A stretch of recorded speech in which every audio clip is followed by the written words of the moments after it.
So yun mga tol, isang mapagpalang umaga sa ating lahat mga tol.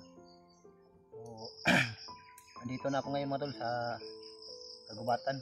So umakyat ako kahapon. Alas 7 siguro ng gabi. So nakarating ako dito alas 2 ng umaga. So bumalik talaga ako dito mga tol sa kagubatan para matulungan yung mga kasama ko dahil nung nandun ako sa baba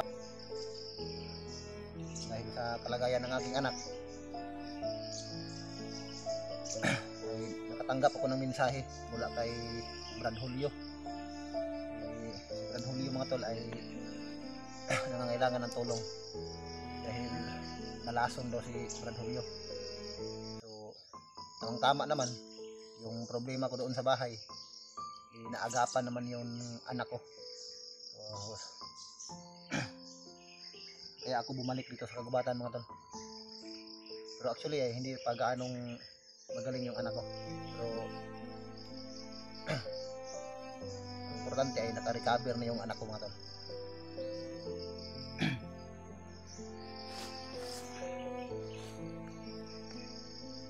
Buti na lang ay nakababa ako kaagad at nagamot ko yung anak ko. Kahit pa paano hindi gaanong ano yung anak ko. At least naabutan ko pa. Kaya nung pagkarating ko nabukasan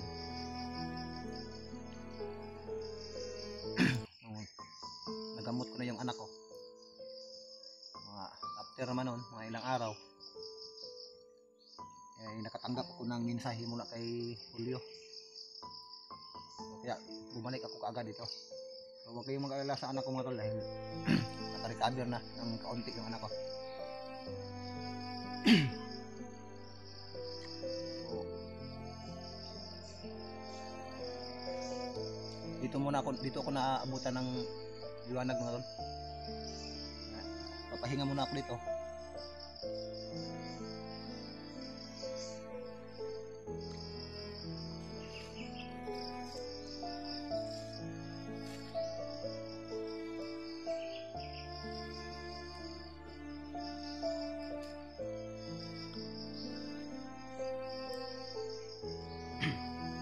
Nagsugba ako ng ano. Kung kilala nyo ito, comment na kayo kung kilala nyo ito. Lamang gubat din ito mga tol. Tinatawag nilang ano, sa Bisaya kamansi. Kaya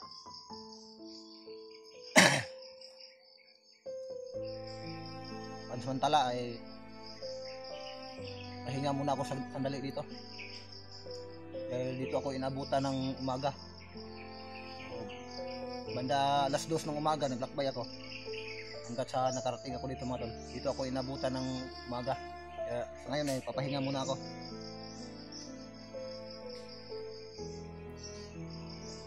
Habang nagpapahinga ako dito ay nagmamasid naman ako sa paligid. Dahil yung natingnan ko yung mga video ng aking mga kasama, may mga lason pala yung mga pulgas ni Commander Bagnot. May mga lason pala silang nilagay dito sa kagubatan. Kaya nalason si Brad Julio. So, nung natanggap ko yung mensahe kay Brad Julio ay agad naman akong bumalik dito. So, kung kahapon kung hindi pa gumaling yung anak ko ay hindi pa talaga ako aakyat. Pero nung kumalma na yung kalagayan ng aking anak, yung ano niya, yung hika niya, nakatanggap ako ng ano mula kay Julio, kaya makyat ako dito.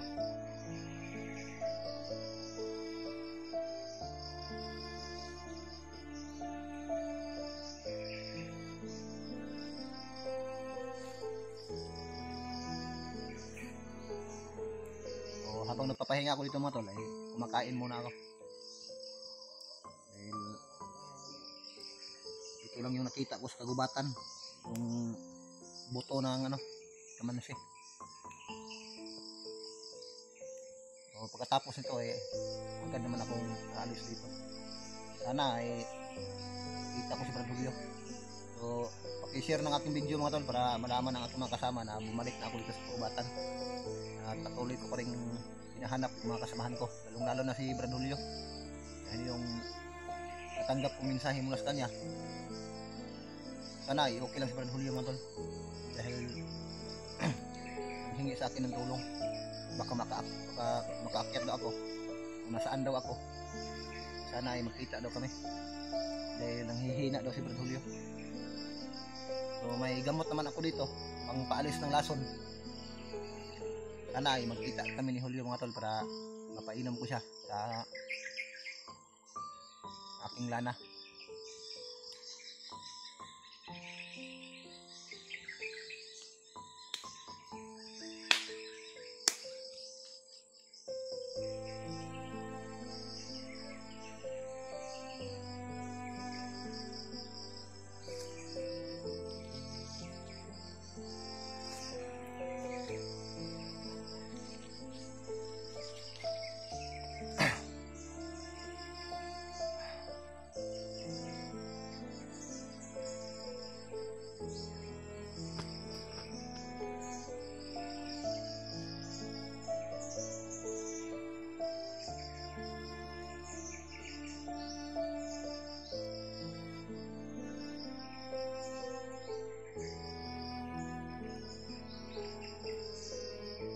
May nagmensahe pala sa akin na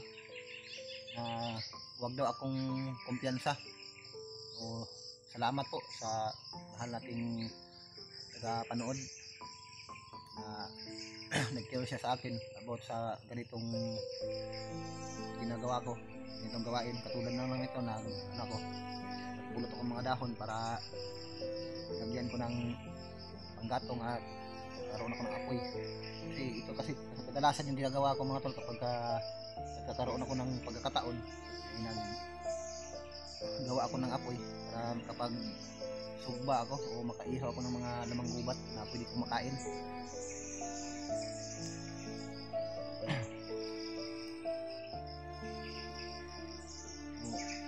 Yung mga laso na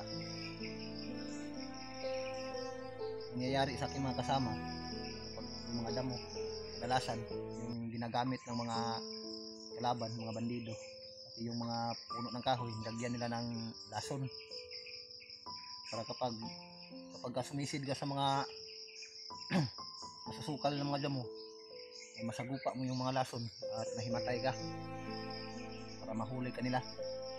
So may pangkontra ako sa lason mga tol, nailaan na akong dala na binigay sa akin kasama ng aking agimat upang hindi ako ng lason. So sana ay makita ko si Brad Julio mga tol para mapainom ko sa kanya yung lana na dala ko para matanggal yung lason sa kanya.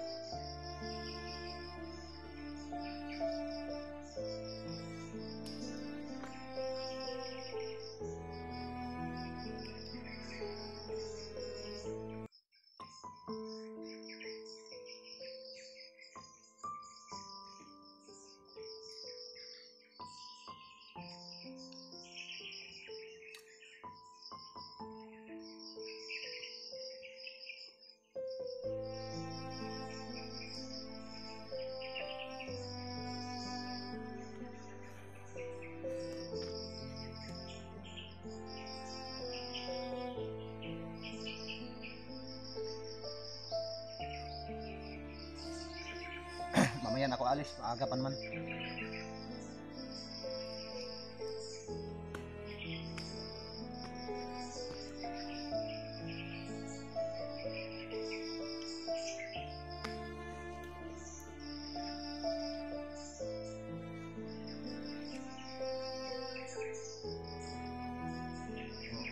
Ulitin ko mga tol, tungkol sa anak ko. Kaya bumalik ako dito kaagad sa Kagubatan. Medyo naka-recover na yung anak ko. Buti na lang yung gabing yun, pagdating ko sa bahay, kinaumagahan, mga 5 ng umaga, nagising yung anak ko. ginamot ko naman kaagad. So, buti na lang medyo kumalma yung kanyang yung hininga niya. Kasi nag-aagaw hininga kasi yun eh. Yung hininga niya medyo malakas. Hindi natural yung paghinga niya. Dahil siguro sa kanyang hika. Kaya nung dumating ako, yung umagahan ay ginamot ko yung anak ko. May ininom na gamot din yung anak ko galing sa doktor na resita.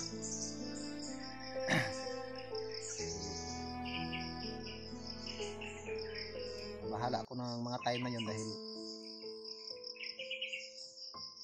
akala ko talaga madala ko na sa hospital yung anak ko. Buti na lang ngayon naagapan pa. Kapag nadala sa hospital yung anak ko, delikado talaga. Saan ako kukuha ng sa anak ko. Buti na lang nakababa ako kaagad. Kaya naagapan yung anak ko.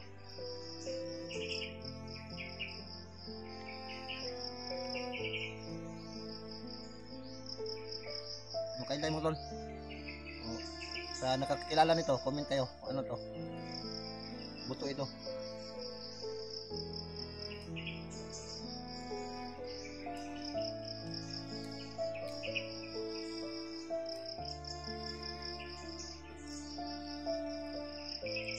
So, nagmensahe na pa ako sa mga kasama ko.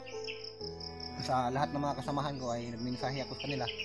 So yung iba ay hindi pa nila nakita yung mensahe ko, hindi pa nila nabasa. Baka nasa ibang area siguro sila na mahirap ang signal. Kaya hindi pa siguro na natingnan yung mensahe ko sa kanila. So, bago ako umakyat dito ay nagmensahe ako sa mga kasama ko. At ngayon lang ako nakapag-video.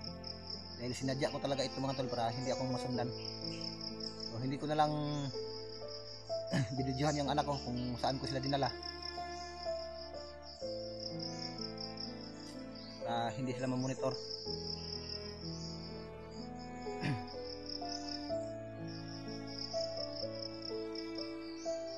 Nag-update lang ako sa anak ko ng isang video yung pag-uwi ko. Hindi ko na sinundan para hindi mamonitor ang mga kalaban.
Hindi ako pwede magtagal dito mga tol. Parang may nararamdaman akong panganib na paparating. Kailangan ko makaalis kaagad dito.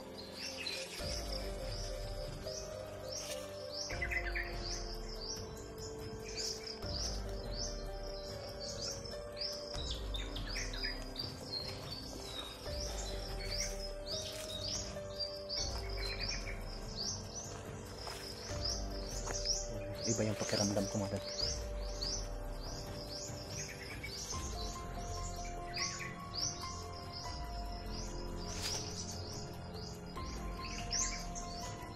Parang may panganib na masasagupa ko ngayon.